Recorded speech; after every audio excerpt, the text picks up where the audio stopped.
And you guys are now live. Thank you, Ayse.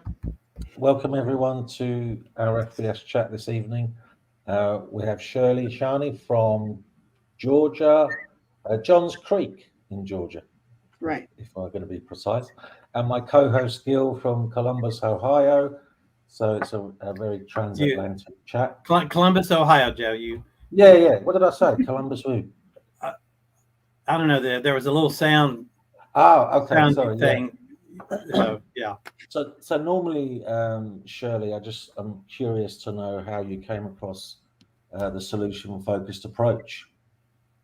I think I was born this way, but I didn't know about it until I studied it. So I knew I was going to be a therapist around when I was 12. And then I started with neurolinguistic programming in my late 20s. And when I started marriage and family therapy program, I kept looking for something for a model that would speak to who I am and to how I conceptualize life, not just therapy. And when we finally got to solution focused, I'm like, okay, the textbook is probably not the best way it's presented, but this is as close as it gets. So let me take a deeper look. And the deeper look led me to understand that this is it. This is how I conceptualize life. And if I wanna have fun when I do this work, and if I wanna do it well, I can only do it through the lens that I work with in real life. I can't do life solution focused and then go into the therapy room and suddenly be problem focused for 45 minutes. Right. Doesn't work. Yeah. So Shirley, was it in your master's program in marriage and family therapy when you first got acquainted with solution focus? By that name, yes. It's not very different from NLP, but by this name, yes, absolutely. Yeah. By that name, yeah. So you said it spoke to who you are. In what way did it speak to who you are? I am optimistic, pathologically optimistic, if you will, but in a different sense that normally you hear when you say optimistic. When you say optimistic out in the street, people think someone who believes everything will be okay. That might have been true maybe when I was 20, but at some point I realized it's not about if everything is going to be okay, it's about I will be okay, even if everything else is not. So solution focus spoke to that aspect of me. I am reluctant to be the expert in the room. I hate it when people try to be the experts on my life, so I'm not going to do that to other people.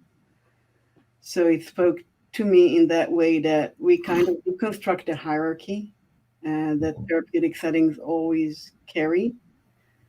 And it spoke to me in the fact that we come from a point of view of where are we going, right? If you come into my car and I'm supposed to drive you, I want to know where you're going. And I think that's how therapy should work. That's not to say that on the way you're not going to tell me where you came from, but let's start by you telling me where we're going. Yeah. So why is it so important to have that end point? Why is that so important? Because otherwise I'm gonna either sit in my car for however long it takes to go nowhere, or I'm gonna drive in circles. Now here it is. I get lost more than normal people. I have this thing with geography. I am very capable in getting lost, like in regular driving. This is very concrete, right? Regular driving. I get in my car. If I don't have a GPS, I will get lost.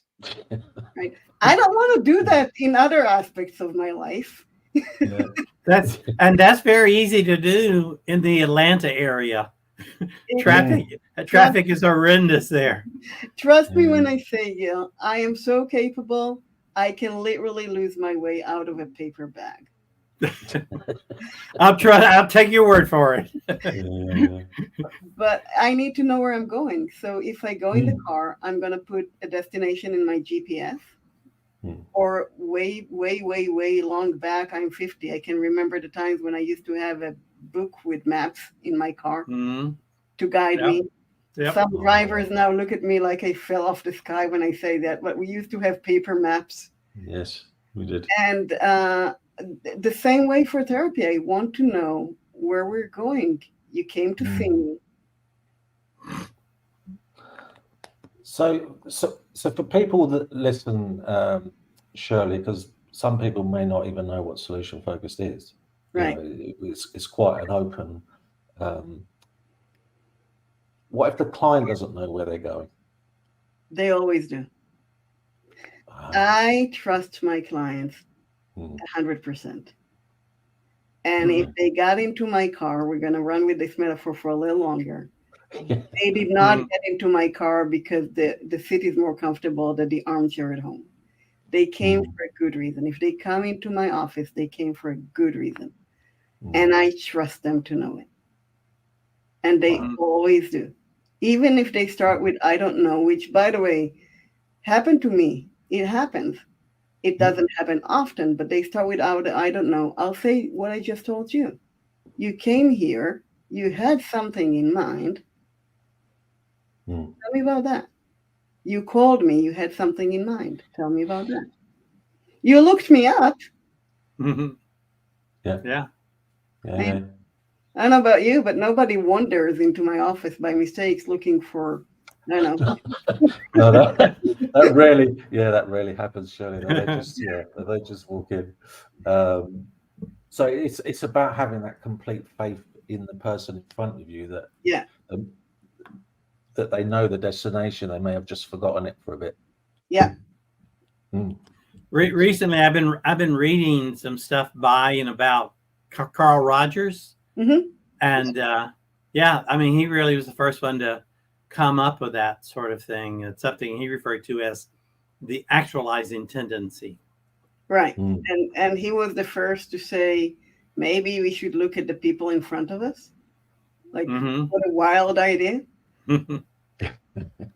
Yeah, and he also was not a big fan of formal diagnoses and focusing on deficits. Right. I heard this line recently, and by recently I mean in the past year or so, when someone said people are not disabled by their deficits, they're disabled by structural design or environmental design. So if we focus on the deficits, we ignore the environmental designs. It's the person in an environment perspective. Yeah. Yeah. So when you discovered solution focus and it was a natural fit for you, do you remember using it for the first time with your clients and what kind of difference it made to you and what difference it made to them? Yeah, I remember because in my internship and practicum, I was the only one, of course. And so I remember I worked with a hospice and it was home visits, and I come in and it's recent and devastating. And I say, what's your best hope? And she looks at me like I have two heads, but we keep rolling with that. And I remember the change in her and how it affected her to think in that way. Like she suddenly could think about something different than yesterday. And I remember the effect of me because I knew I was going to do grief work. And it's heavy, but it's not this heavy when you do it this way. Would you tell us a little bit about it, how you do that? I conceptualize grief as something that involves our identity, whom we are. Who am I once my mom's dead? Who am I once I left my home, even like as an immigrant? Who am I once I'm no longer part of the dominant group in society? Who am I now, right? Who am I after something, part of me got lost or I lost it? And so solution focused is all about who we are in our best version and who we hope to be. And we understand that we cannot change the world. We cannot bring someone back. And yet we can be okay. So who is that version of you that's okay? Consider that I can't repair the loss. And it's not on the table. We're not discussing it. Nobody ever asked me, by the way, one of the questions people often say is, what if someone asks you to bring back the dead? Well, doesn't happen. If it ever happens, someone should write an article, but nobody ever asks for that. What's your best hope? Revive my person. No, it doesn't happen. Solution focused is all about how we can be okay after something has happened to us. So it comes naturally. And so what you're when you're meeting clients going through grief, what you're saying is they never ask for that person back. What do they normally? What is there a common kind of other answer to that question? Yeah, there are two commonalities. One is I want to be me again, going all the way back to identity. I want to feel like myself again. And I hear that a lot. Normally, it doesn't come up in the first session or in the first few minutes of a session, but it does come up. And the second is I just want to feel like the world's okay again. I want to feel okay again, which is very similar. I want to be happy again, or I want to be able to work again, or all that. Yeah. And really, if you trust them, you will get there. Yeah. And I'll be honest with you. I think they'd get there without me. But if they want to have, I'm not carrying this torch of I'm the only one who can get them there, or I'm the only, I'm not their savior. I'm not their superhero. They are. So they'll get there with or without me. But they chose to have a partner. They chose to have a sidekick. I'll be that sidekick. Yeah, man. I think the research shows that most people do get through grief and loss eventually on their own. Right. I got through it alone, and I got through it with help, but I got through it each and every time. So you're the Robin to the Batman. I don't love Robin and Batman, but yeah. Well, I do, so it's a big compliment. Thank you, then. I am the Alex to Supergirl. I am. Okay. I saw that on your website. Yeah. I am Steve Trevor to Supergirl, only with a little more brains. Not Steve Trevor to Wonder Woman, but I'm with a little more brains because they made him to be very stupid. But yeah. And when you're working, you do a lot of family therapy, is that? Yes. Yeah. How does for people that maybe only work with a single client, what are the challenges, or what have you found really helpful when using the solution focused approach with a group of people who may have different hopes? They don't. If we go deep enough into what difference does it make, right? You give me a first best hope, and then I ask you what difference does it make? And we keep on going. Eventually, they don't have different best hopes. They just have different ways to get there. Right. Okay. So, I will go back to the car metaphor.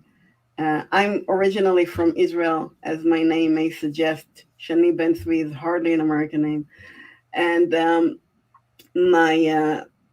when you go from where I live to Tel Aviv, there are multiple ways, all full of traffic jams. It's never going to be easy, but there are multiple ways, and we can sit and discuss whether we want to sit in this traffic jam or that traffic jam. But eventually, we both want to get to Tel Aviv for some reason. So it's the same idea. So they might all have different ideas or routes how to get to Tel Aviv, but the point is they all want to get there at some point. Right. All the ways relate to Rome, so they say. Yeah. Okay. So do you find a solution-focused approach, using a solution-focused approach with them, helps them come to that realization so they don't get lost? Usually what happens is at some point I say, have you noticed that you all gave me the same best hope? And they go, oh. And it's easier for everybody. So they don't have different hopes.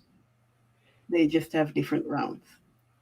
And by the way, Ayse, now I'm going to have to watch Batman. Like more thoroughly.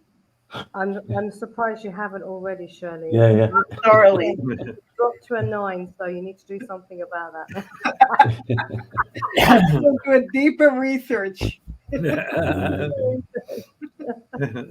I'm quite interested in what the family therapy looks like when you are hosting. I'm calling it a hosting. When you are the Robin, my Robin. When you are the Robin in the session. Because I mean, we deliver a lot of family therapy, and for us it changes depending on who's sitting there, the family dynamics, and all of that.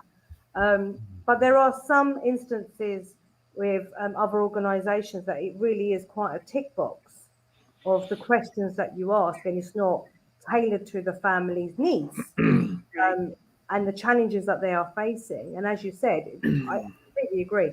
They all ultimately have the best hope, and usually for us it's communication. It falls down to communication. That's the biggest thing. So Joe and I do need family therapy. I mean, we're not related, but he is like my older brother.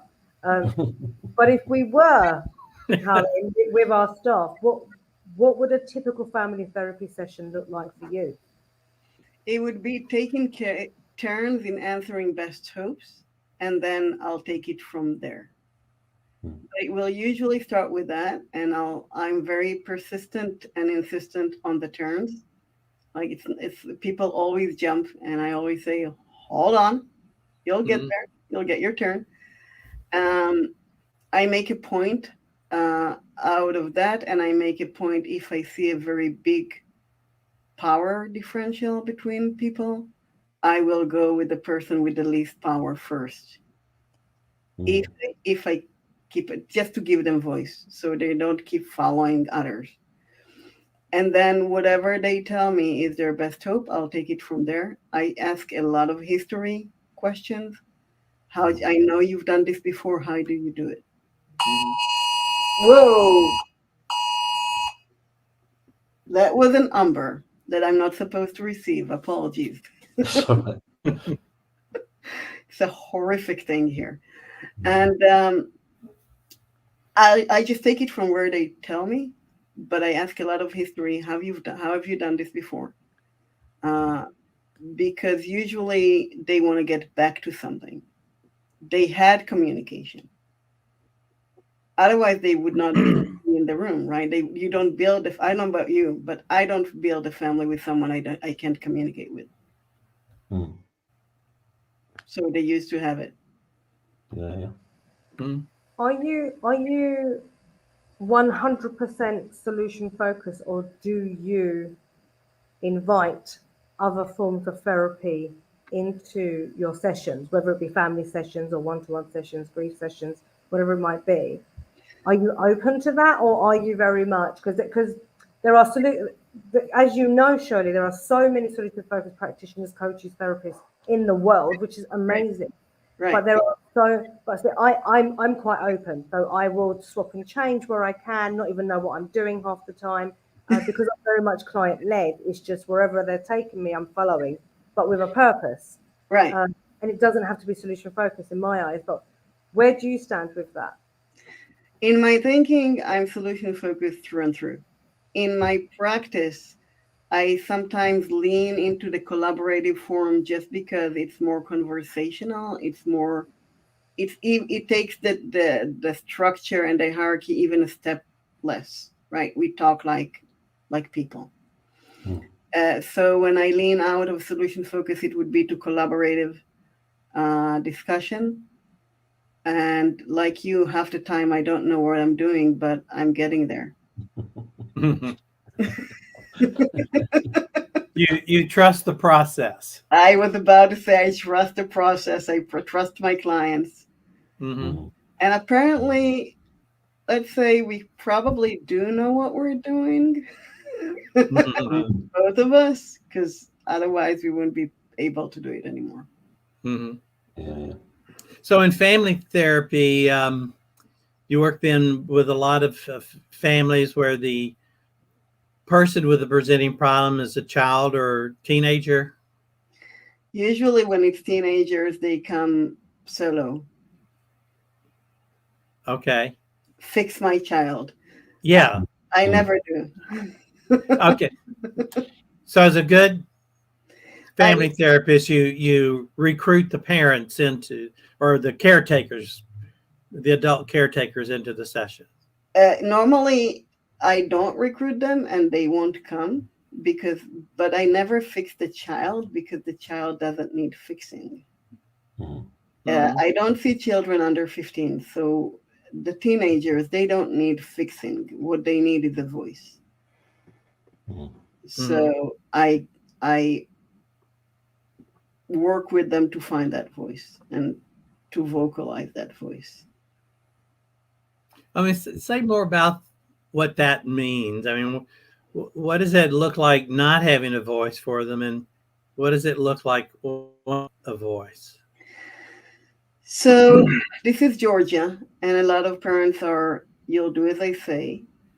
And a lot of teenagers nowadays, well, always in my generation too, but more and more as the years go, understand it doesn't have to be this way.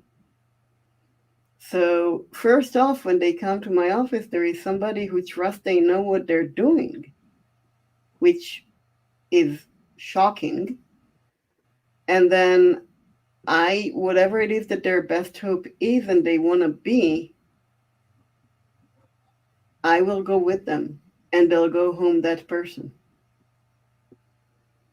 So if it's a teenager who identifies differently than their parents want them to, and it doesn't have to be gender. Actually, that's not one of the things that I worked with a lot, only 1 or 2 cases, but it can be even religion or belief set or what I want to go to school for. Do I want to go to school? The person that they are. They'll go home confident in who they are and able to be that person without even if the parents don't want them to be that person, it doesn't necessarily have to be in their faces. It can be, this is who I am, and that's it. Okay. And so it doesn't have to be a big fight, and it doesn't have to be a big act of masking. It makes them confident enough to just be that. About how many sessions do you average with there? Is it, or does it just vary? So it varies so much. I think my longest so far is going on 1.5 years, which is very long. The shortest is, of course, 1. One session? Yeah. Yeah. Not 1 minute, but 1 session. Or not 1 year. No. So, Shirley, do you often use the miracle question with the whole family, and how do you tie that in so that everyone gets involved in it? Yes. Sometimes people say, well, you should ask each member of the family their own miracle question, but then you think, I ain't got 5 hours, mate. Do you know what I mean? How do you get them all involved in that? Are you asking for a friend, Joe? Huh? Are you asking for a friend? No. Because I know how I do it, and it's. How do you do it? Well, I ask who gets up first. So, all right, who in the house gets up first? What would you notice if X was happening? Who would the next person you see? What would they notice? Would they be pleased to notice? So it becomes like a family dance. But I just wondered if So sometimes it can be difficult with a lot of people. so I throw it into the room, and whoever answers first, I take it from there. My only thing is I don't use miracle in the miracle question. I take the miracle out. Yeah. Because first of all, I don't think it needs a miracle. And I am agnostic, so I feel very uncomfortable with miracles. I do carry a magic wand in my bag. So if I wanna use that sort of thing, I will offer them my wand and say, let's say you use this wand and you created a magic, because I want them to be the ones to create the magic. And I am not creating magic for them. I am Robin. He carries the wand. Right? Yeah. Just making sure that I got my metaphors correct. Yeah. So you use magic wand instead of miracle. You use magic wand. Sometimes I just say, let's say you woke up tomorrow morning and you're already the best version of yourself. Okay. Or the shorter or the smaller step of it. Let's say you woke up tomorrow morning and you're a step closer to being the best version of yourself. What would you notice? And if I got an inkling of people who absolutely don't believe it's possible, or they tend to be more into the magical thinking, then yes, I will pull out my magic wand and offer it to them. I have it in my bag just in case. I don't need it often. Okay. So we need to get a magic wand, Ayse. I have 12-year-old twins, so I have like a plethora of magic wands. I have a collection. Okay. Actually, I learned to use the magic wand question in the 1970s, before solution focused therapy came on the scene, and found it very effective. I'll have to look into that. Well, I can't remember. I learned in some training it's just I was working in outpatient mental health at a veterans hospital in Nashville, Tennessee, and found it very, very effective for that population, that situation. Yeah, I think a lot of people that we've spoken to feel uncomfortable with that word miracle, because that miracle is almost something outside of yourself. Right. It's someone else making that change for you, isn't it? So, whether it's something amazing happens, and sometimes it's not even like yesterday. It just fell into my lap. Someone said I'd be normal. So rather than doing, the normal introduction, so if you went to bed tonight, you left here, you went to bed, something amazing happened, you woke up in the morning and you were normal. It was like, so you woke up tomorrow and you're normal. What would be the first thing? So sometimes you don't even have to introduce it; it just falls into your lap, doesn't it? Right. I don't know if I tell you this, Joe and Ayse, before, but I can't remember what year it was that I co-authored with Mogi Lee and some other people an article. We called it the Dream Question, and for that very reason, like Joe, you said, the miracle's outside yourself, but dreams come from within. Right. We create the dream. So we modified it to Dream Question and used it in a little research study on working with clients who in an outpatient mental health setting, mental health center, who came in with diagnosis depressed, and found it very effective. Yeah, I can see why. I mean, I think magic wand, miracle, dream, I think probably influenced by the work of Milton Erickson. Yeah. Yes. When I studied NLP, we talked about Milton Erickson quite a lot. Yes. I think the people who developed NLP, Bandler and Grinder, they wrote a book called the Milton model. Right. Yes. They had the meta model. That was like their first 2-volume set of, and then soon after that they wrote something applying that to Milton Erickson's work, And really, I highly recommend that book. It's analyzing Erickson's work using NLP, the meta model, and very, very good. And I remember My Voice Will Go With You. Oh, yes. That is an amazing book to work with. Yeah.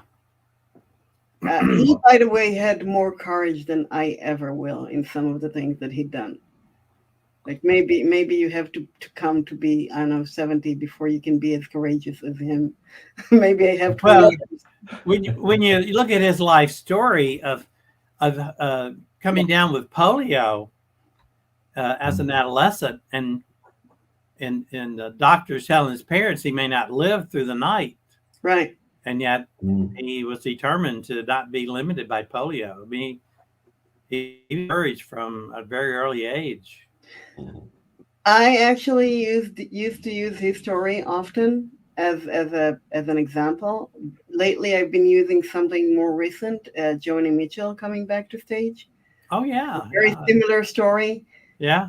I love telling stories. I love listening to stories and using them later as metaphors. But I love when the stories are more from life, like Joni Mitchell, right? Yeah. So I don't know if you know that, but Joni Mitchell suffered a brain aneurysm that left her unable to walk or talk, let alone play the guitar and sing. She left music in 1969 or 1917, but she kept playing like jams at home with friends. And then she had that brain aneurysm, and her friends kept gathering around her bed, playing music, talking about music. And she started watching videos of herself playing the guitar and taught herself to play the guitar. And last year, she came back to stage as a surprise, in a surprise concert, a 13-song set, which is amazing at the age of 79. And then in June, I got to see her myself when she opened the box for the first time since 1969. Wow. We flew to the Gorge Canyon in Washington State to see the miracle of Joni Mitchell. And and I look at that and I'm like, well, she was 72 when she suffered the brain aneurysm. And most of us would think, okay, this is done. It's a done deal. But it wasn't a done deal. No. So can I just dare and say nothing is? Yeah. The brain's capacity to heal itself is amazing. Right. The brain and the body. And we don't know anything about the brain. With everything we know, we don't know anything about the brain. Which goes all the way back to, how can I not trust my clients when they have a brain with these capacities that I don't even begin to know? Brilliant. So it sounds like that's who you are. You talk about being, how'd you put it, pathologically optimistic. I want to use your words. So that's just kind of who you are. And it sounds, when clients encounter you, that they just pick up on that it just sort of fills the room, and you have this positive expectation that clients are going to get what they want out of the work with you, and sets up a positive expectancy. Yeah, and my favorite jazz singer is actually a friend of mine. I mean, she was my favorite jazz singer first, and by some sort of a miracle, she became a friend. And Kate McGarry, I'm going to give her a shout out. And she wrote in a song called Going In, she said she goes through the spot in their eyes where she sees the light, and holds hope enough for two. And so I hold my hope, right? I can't hold your hope. It's not my job. but I have enough.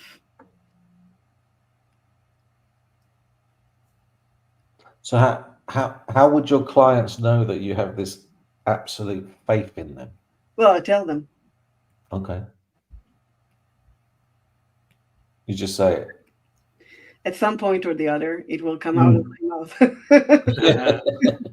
It's also on my website, and every page, like everywhere I write something, it's there. It's always there. Okay. Mm-hmm. How do you say that non-verbally?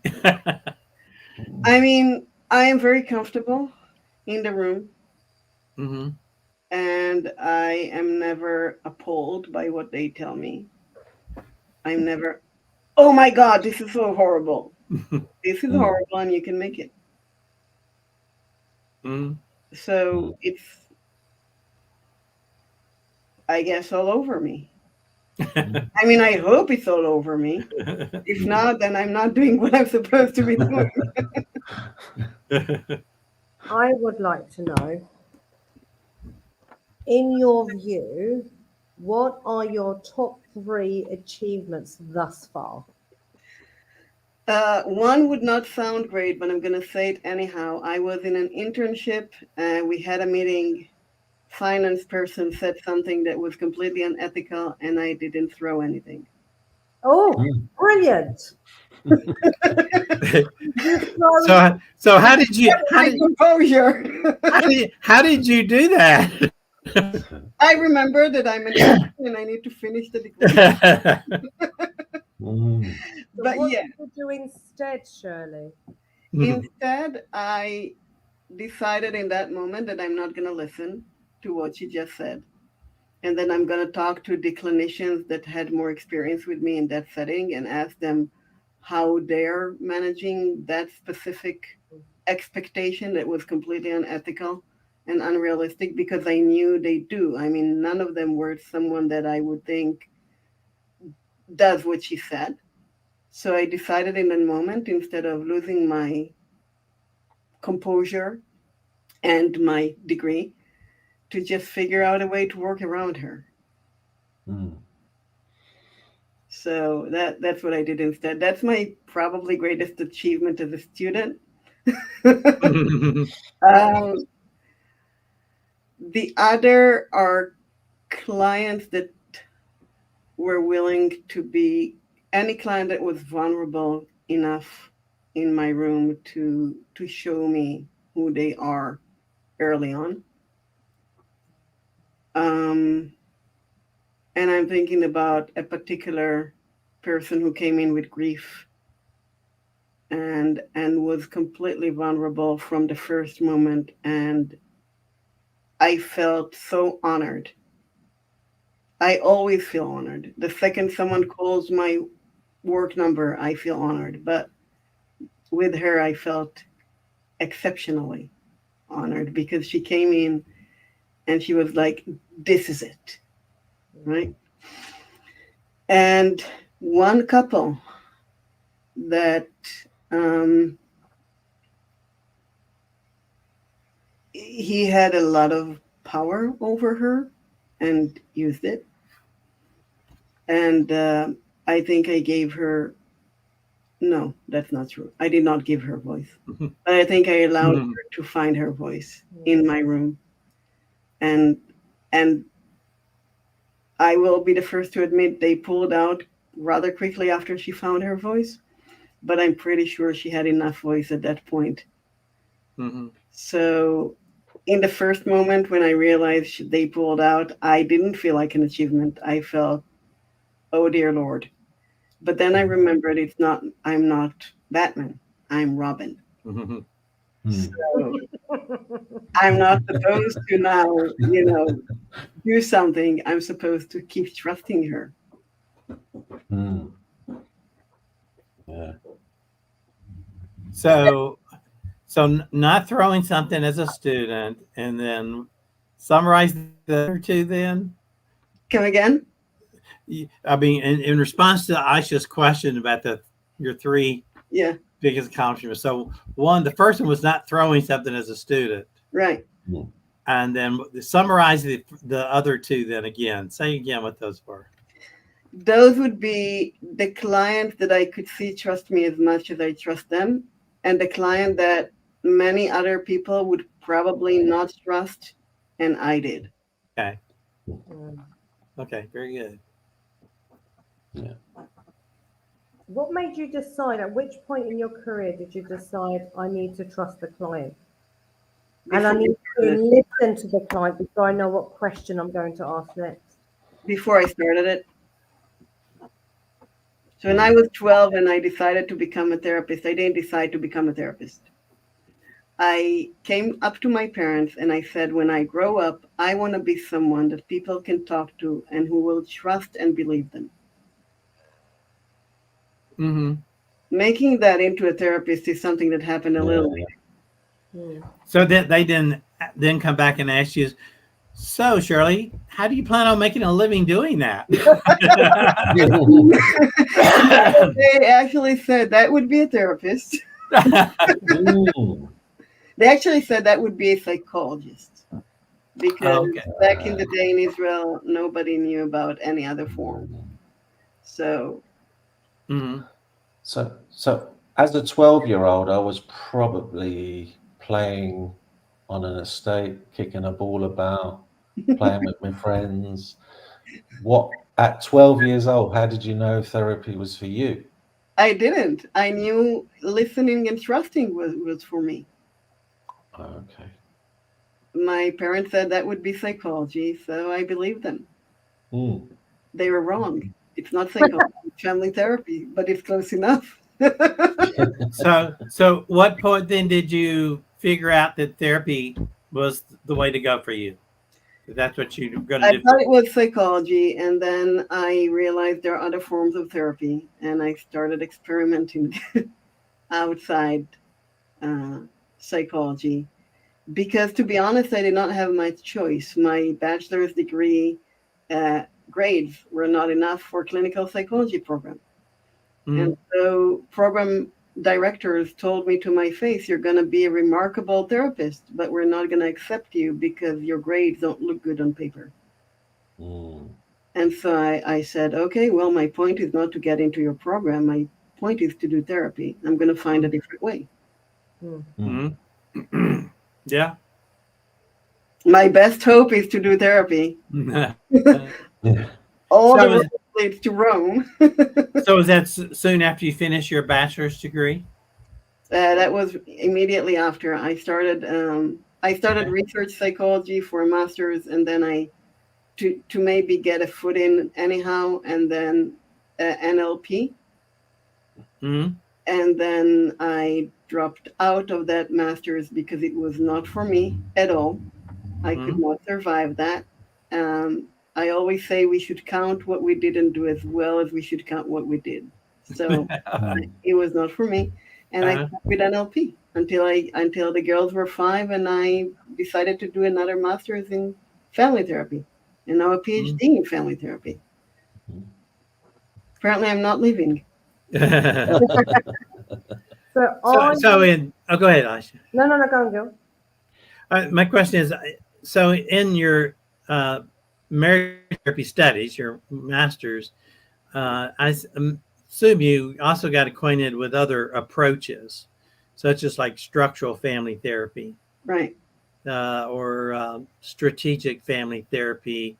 I mean, are there other family therapy approaches that somehow influence your work as well? Narrative, because narrative, time.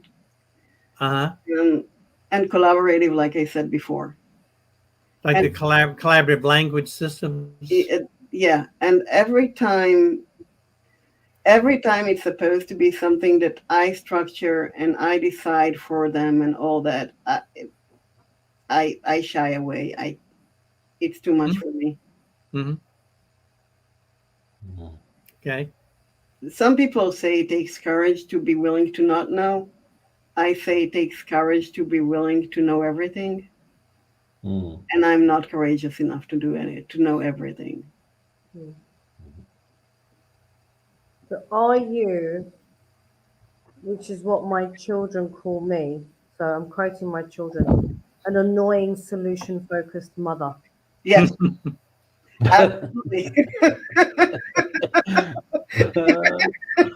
100% yes. I'm gonna let my girls know that that's what your children call you, so they can use it well. Although they would tell you that I'm awesome because they're 12 and they don't know that I'm not yet. Oh, but no, quiet. Oh. I remember I got angry with my teenager who's now 14 years old. This was a couple of years ago, and she said, "What difference do you think it would make to me if you lowered your voice?" And at that point, and I hope there's no social workers listening, at that point, I didn't know whether to hug her and say, "Wow, I'm really proud of you," or just slap her and say, "What did you say?" So I just kind of froze. And then I answered her question. I think you'd appreciate it more if I lowered my voice and I didn't shout at you. Yes. And then she started scaling me. I mean, so yeah, it doesn't work. It actually, I like you, and I think this also applies to Gil, and I don't want to talk on behalf of them, but Gil and Joe and myself are at heart very solution focused. You just can't help but have SF conversations with the person in the supermarket or your own children or your family, and it's just a natural follow-up questions that we might ask. How did you do that? Oh, that's brilliant. Not wow, that's brilliant, end of conversation. It's how did you manage to do that? So I do find I do speak like that with my children, but have your children notice what you're actually doing? Yes. Or are they so used to it that they don't know anything different?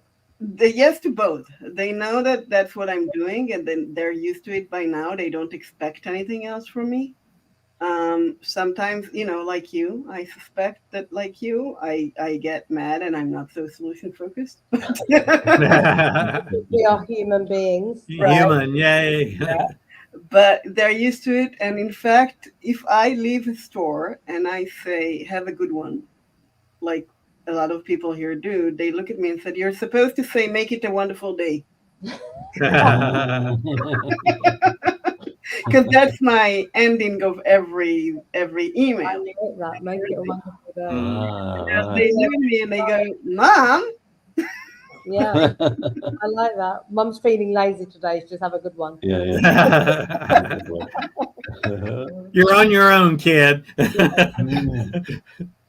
do like that. I do like that. And yeah, my kids do know if I'm. But what I do find quite interesting is that if I'm having a conversation that I might be finding challenging with my 14-year-old, I put my work hat on and become quite solution focused with the way that I listen. Right. I try not to respond as a solution focused practitioner because then that's too obvious. But I do try and listen with an SF ear and you do hear things a lot slightly differently. Yes. You really, really do. And that's something I try and tell the parents when I deliver the workshops about the difference between just listening to understand and listening to respond. There's a big difference there. So what does that look like in your household? What does that look like in your household? How often do you manage to listen to understand and not listen to respond? Because I know for me, it's about 60% of the time. I aspire to 50-50. I remember one time when I shifted within a conversation and the difference it made. I was in the why can't you care about X as well as much as you care about Y? That's the angry mother of like, can't you just, right? And then as I was, the words were already ready to come out, and instead I said, you do really well in this. How do you do that? The transferable skills. And of course, I got a very angry, I don't know, from their then 6-year-old. And I said, but hold on, I need you to pause and think about it. Because you're obviously doing something different if the end result is different. So I need you to pause and just give it a moment and think. And she came up with an answer, and I said, well, she said, I don't want X to happen. And I said, well, that makes sense. Of course you don't. but do you want X to happen here, like in this situation? I get that you don't want it to happen in that situation. Do you want it to happen in this situation? And she gave me this, Mom, of course not. How dare you? And I'm like, okay. And I walk away, I'm done. My work is done.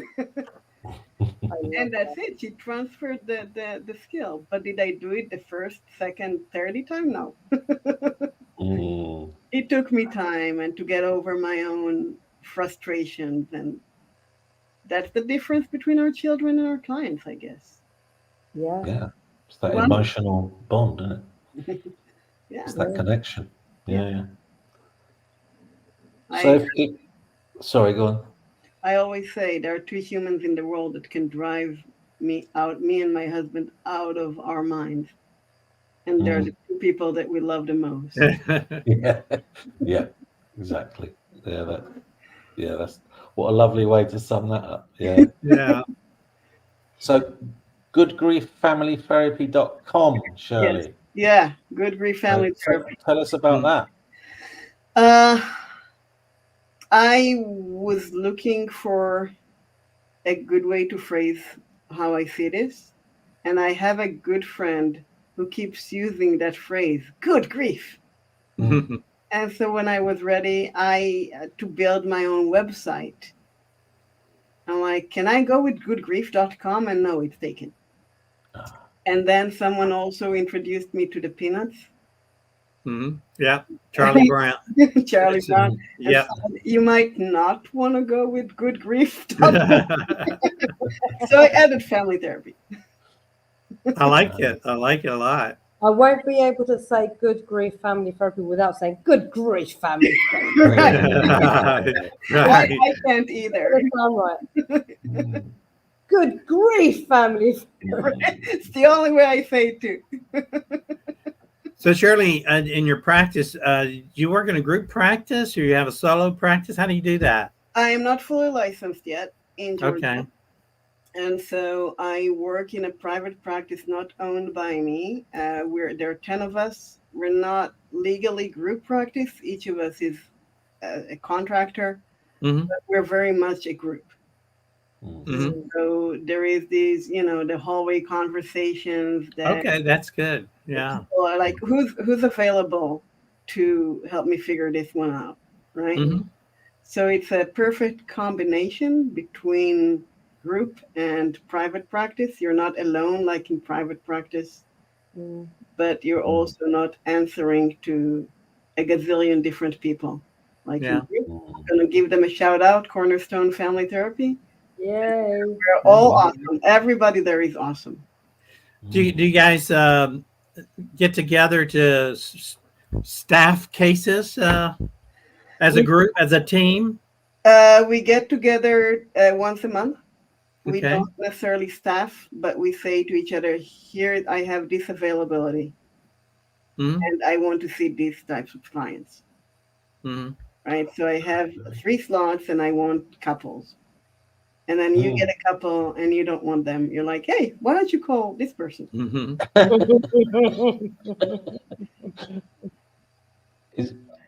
Do you find couples the most challenging? Oh, absolutely not. Couples, Okay. I love couples. No, I find parents much more challenging. Really? Yeah. Okay. Yeah. I would agree with that. Anybody who ever worked with teenager gives me that nod. Like, it's not the teens, it's the parents. Yeah. Yeah. And let's face it, someone might say it about me, but that's okay. I know. Someone is already saying it about me. Right? It's not on my. They are.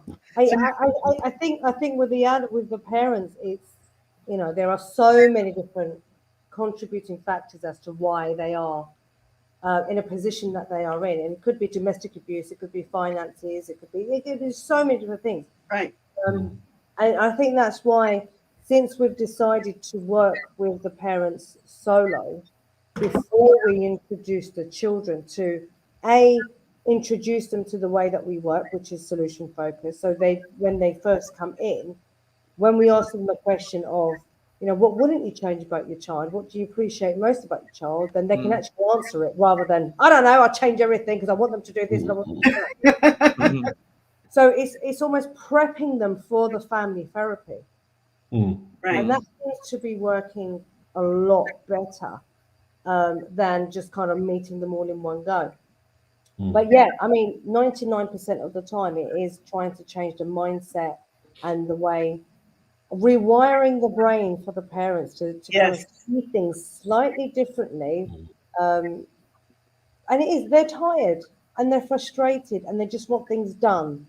Or, lots of stress factors around them as well. So it is difficult.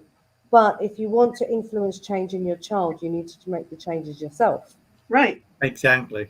And Absolutely. oftentimes I think what happens with parents is when the girls were younger, I'm not saying young because they're young, but when they were much younger, I remember saying to a good friend of mine, I want them to be opinionated. I want them to have a voice.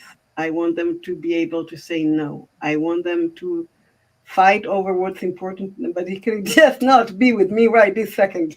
And so to get the parents to say, I want them to do all that. I want them to have all that and understand that we are the practice ground.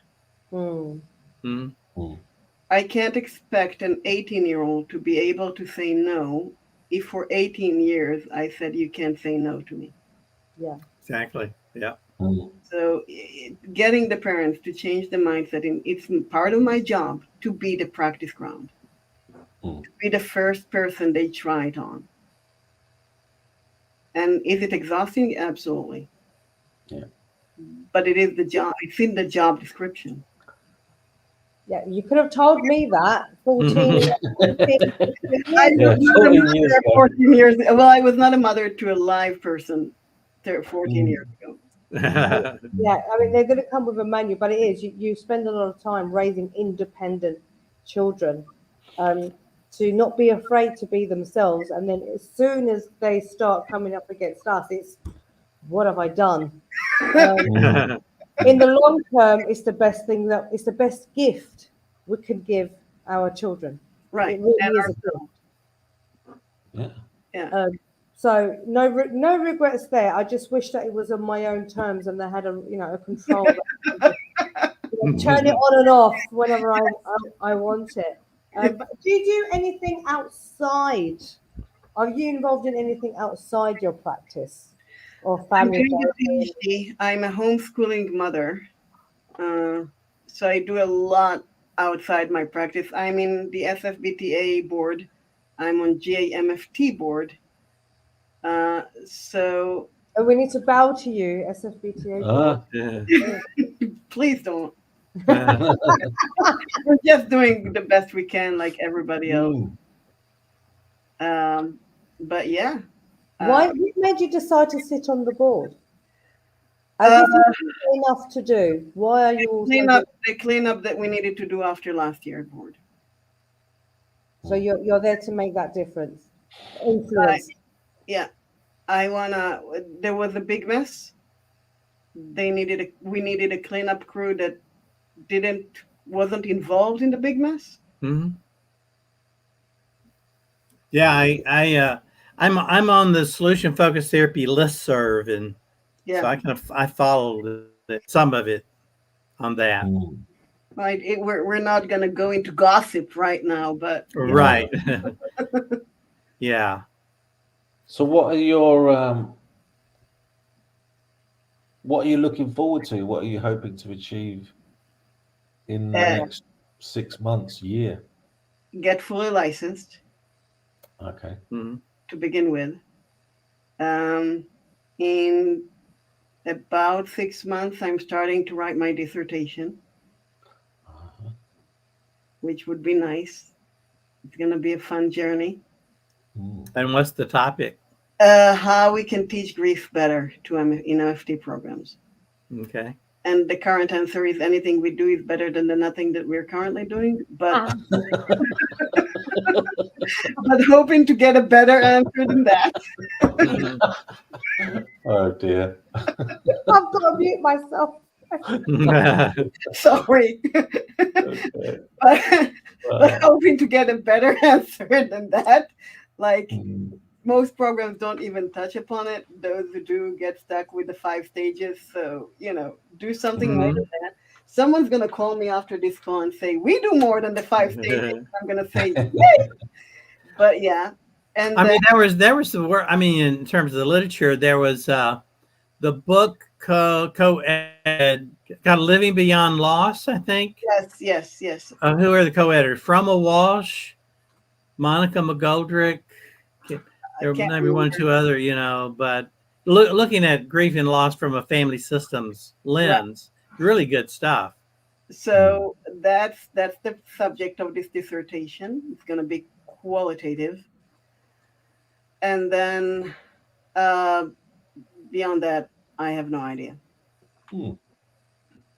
I wanna talk more about pop culture and grief, not just to myself. Like talk about how we are doing, what we can do, what we can learn. I use a lot of geek therapy, a lot of superheroes. So yeah, I like that. I think it's a critical issue in families. Grief, grief and unresolved grief. And you can't go through life without going through grief. It's the only thing we can promise. It's inevitable. Yeah. They say the only two things you can promise is death and taxes, but I've heard some people don't pay taxes. So Yeah. Some people get away with not paying taxes, but they won't get away with grief. Right. Some of my friends think I'm absolutely bonkers because where I meet Joe sometimes in the morning with my girls, there's a crematorium, and we take a little walk and we make up stories about the people that are there, and we talk about death and we talk about how it's inevitable and blah blah blah, and we make up all these stories, but then there's a little bit of theology there and a little bit of if you were, because I'm atheist, but I give my children options. If you were to believe in God, then this is what you would probably believe in, blah, blah, blah. And so my children are fully aware of what death looks like, right?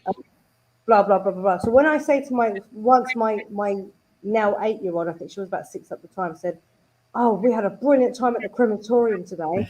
Mummy was telling this story about this guy called John, whatever his name was, and how he might have passed away. And he was only 16 years old. And they're looking like, where did you take your girls? Crematorium. But I don't want them to be scared. When I studied thanatology, death education, I was pregnant with said twins.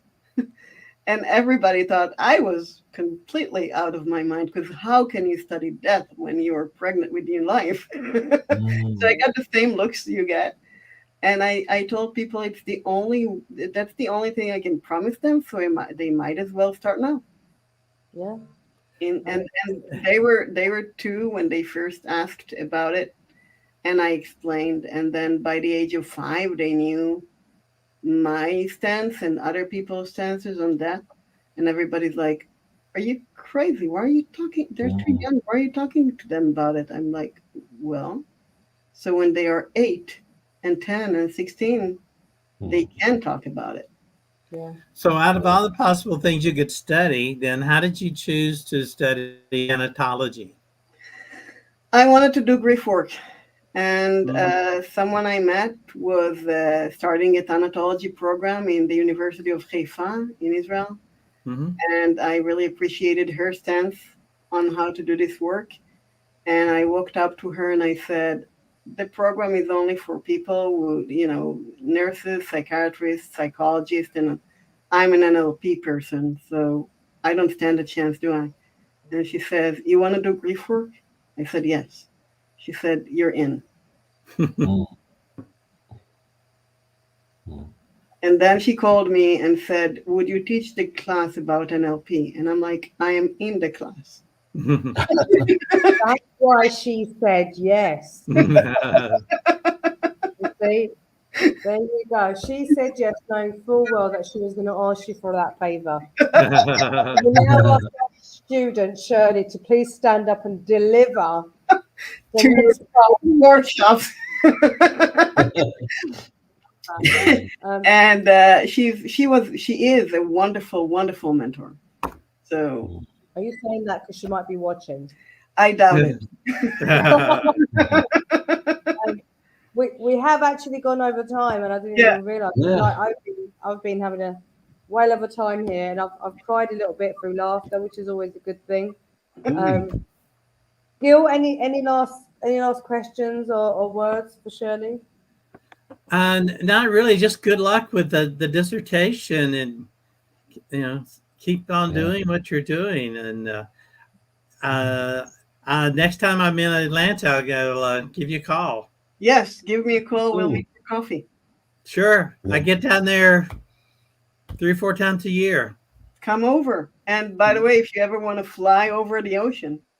Thank you. Yeah. Unlike Gil, who said, "Oh, just come over." I thought Gil was coming to London. Did I get that wrong? He was coming to London. He was going to come with his grandson at some point. My grandson was over there. My daughter and son-in-law, they were over there this summer. They left me behind this time. Careful what you wish for, by the way. I love London. There you go. So it'd be lovely. But had Mr. Gil Greene told us that his family was here, Joe and I would have hosted them. Yeah, we took them out for a meal. And then say, let Grandpa Gil pay for it. Well, Grandpa Gil can learn from that. Very, very possibly, yeah. I'm just joking. Yeah, thank you so much, Shirley, for spending this time with us. It's been really interesting, fascinating. I really hope you'll get fully licensed soon. I don't know what that means. I guess it means that it was a benefit in some way, but fully deserved from the way you speak about clients and the work that you do. Thank you. This was amazing. Thank you so much for doing this. Thank you for doing that with everybody you do. Thank you. And I've had a really good time. Made me laugh so much I cried. I had to mute myself. But I too am echoing Joe. I find you absolutely fascinating, and there's a lot that we can learn from you, and we can all learn from each other, because it's endless. Learning is endless. So yes. But you are someone I definitely wanted on FBS Chat, and I've been following you, and every now and then you post something and I'm like, oh, Shirley's written something. and I do love it. So please keep doing what you're doing and just do more of it. I post every week now, so I'm following. Don't you worry, I'm on it. I just asked Shirley and Gil, as you know, please stay there. We're just going to say personal goodbye behind the scenes, but for everybody else. So Shirley, did you want to say something as well? I forgot to. For everybody else, thank you for watching and joining us, and keep on doing that. Brilliant. So anybody, I don't know who's next on the FBS Chat because my calendar is closed, but I will let you guys know. Hopefully in a couple of weeks we'll have another one. But stay safe. All right. Yes, great seeing everybody again. Bye-bye. Good, nice meeting you, Shirley. Nice meeting you.